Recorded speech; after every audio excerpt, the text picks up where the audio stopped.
اعوذ باللہ من الشیطان اللعین الرجیم بسم اللہ الرحمن الرحیم رب اشرح لی صدری ویسر لی امری واحلل عقدۃ من لسانی یفقہوا قولی اللہم صلی علی محمد وعلی محمد۔ صاحبان ایمان مومنین مومنات، 5ویں دن کی دعا اور ایک بہترین خوبصورت سا فرمان،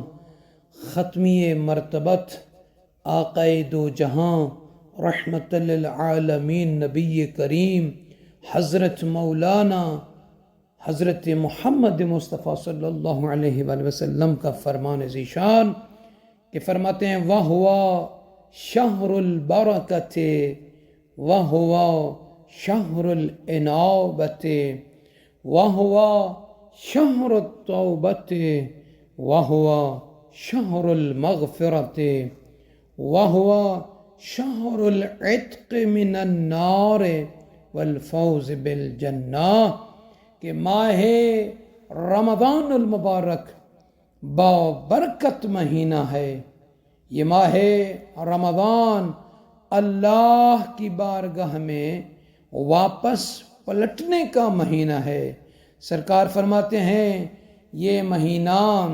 توبہ کا ہے، یہ مہینہ استغفار کا ہے، یہ مہینہ نار جہنم سے آزاد ہونے اور جنت تک پہنچنے کا مہینہ ہے۔ تو صاحبان ایمان، ہم اور آپ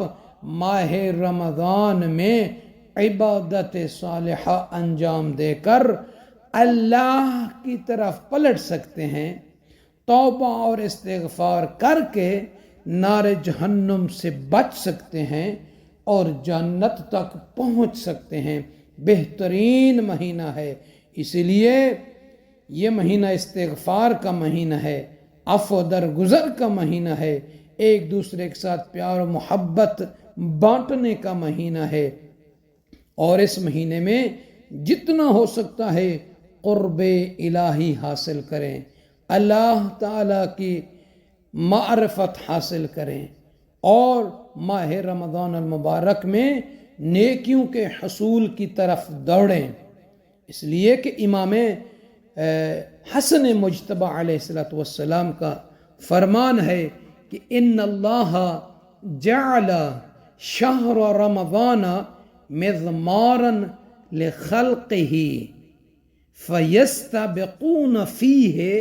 بطاعتہ الی مرضاتہ۔ فرماتے ہیں کہ اللہ نے ماہ مبارک رمضان کو اپنی مخلوق کے لیے یعنی نیکیوں کے حصول کے سلسلے میں مقابلے کا مہینہ قرار دیا ہے۔ کیوں؟ تاکہ وہ اپنے پروردگار کی خوشنودی کی خاطر اس کی اطاعت میں ایک دوسرے پر سبقت لے جائیں۔ بے شک اللہ نے ماہ رمضان کو اپنی مخلوق کے لیے ایک مضمار یعنی میدان مقابلہ قرار دیا ہے۔ تو صاحبان ایمان، تاکہ وہ اس ماہ رمضان میں اللہ کی اطاعت کر کے ایک دوسرے پر نیکیاں حاصل کرنے میں سبقت لے جائیں، تو اس کا مطلب یہ ہے کہ رمضان المبارک میں مومنین مومنات نیکیوں میں ایک دوسرے پر سبقت لے جانے کی کوشش کرتے ہیں۔ جیسے کوئی دوڑ میں کامیابی حاصل کرنے کے لیے پوری محنت کرتا ہے، اطاعت الہی میں آگے بڑھنے کا مطلب عبادات، دعائیں،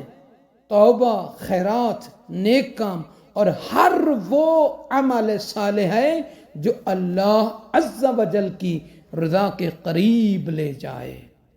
الی مرضاتہ۔ یہ سب کچھ کرتے ہیں تاکہ اللہ کی خوشنودی حاصل کر سکیں۔ یعنی ماہ رمضان المبارک میں کی جانے والے عبادت اور نیکیاں صرف کسی رسمی عمل کے طور پر نہیں ہوتی، بلکہ مومن کا اصل ہدف، ٹارگٹ، مقصد جو ہے وہ اللہ تعالیٰ کی رضا اور خوشنودی حاصل کرنا ہوتا ہے۔ یہ اس بات کی طرف اشارہ ہے کہ ماہ رمضان محض بھوکے پیاسے رہنے کا نام نہیں، بلکہ ایک روحانی دوڑ ہے جس کا انعام اللہ عز و جل کی رضا کو حاصل کرنا ہے۔ تو صاحبان ایمان، سرکار امام حسن مجتبی علیہ السلام کے جن کی ولادت 15 ماہ رمضان المبارک کے دن ہے، انہی کا فرمان یہ نورانی، اس سے معلوم ہوتا ہے کہ رمضان المبارک ایک تربیتی میدان ہے جہاں مومن اپنی روحانی قوت کو مضبوط کر سکتا ہے، برائیوں سے دور ہو سکتا ہے، نیکیوں میں سبقت لے جا کر اللہ عز و جل کی رضا حاصل کر سکتا ہے۔ اس مہینے میں عبادت، دعا، توبہ، تلاوت کلام الہی، صدقہ و خیرات اور دیگر نیک اعمال صالح کے ذریعے ہمیں اس مقابلے میں بڑھ چڑھ کر حصہ لینا چاہیے۔ یہ گنتی کے دن ہیں تاکہ اللہ تعالیٰ کے مقرب بندوں میں شامل ہو سکیں۔ تو صاحبان ایمان، آئیے اسی سبقت کو حاصل کرنے کے لیے آج کے دن کی 5ویں دن کی جو ہے وہ نماز دعا جو ہے، جو آقا دو صلی اللہ علیہ وآلہ وسلم حضرت محمد مصطفیٰ صلی اللہ علیہ وسلم سے ہے، وہ دعا پڑھتے ہیں: اللہم اجعلنی فیہ من المستغفرین واجعلنی فیہ من عبادک الصالحین واجعلنی فیہ من اولیائک المتقین برأفتک یا اکرم الاکرمین۔ صاحبان ایمان سے عرض ہے کہ ہمیں اپنی دعا میں یاد فرمائیں گے انشاءاللہ عز و جل چھٹے دن کی دعا، اور اس کے ساتھ ساتھ فرامین معصومین بیان کرنے کی بھی سعادت حاصل کریں گے کہ وہ احباب کے جنہوں نے ابھی تک نجفی کربلائی چینل کو سبسکرائب نہیں فرمایا، محبتاً و لطفاً اس کاروان عبادت میں شامل ہوتے اور اس کو آگے بڑھاتے ہوئے چینل کو سبسکرائب فرما دیں، لائک اور شیئر کر کے دوسرے مومنین کو بھی اس میں شامل کیجیے گا۔ جزاک اللہ۔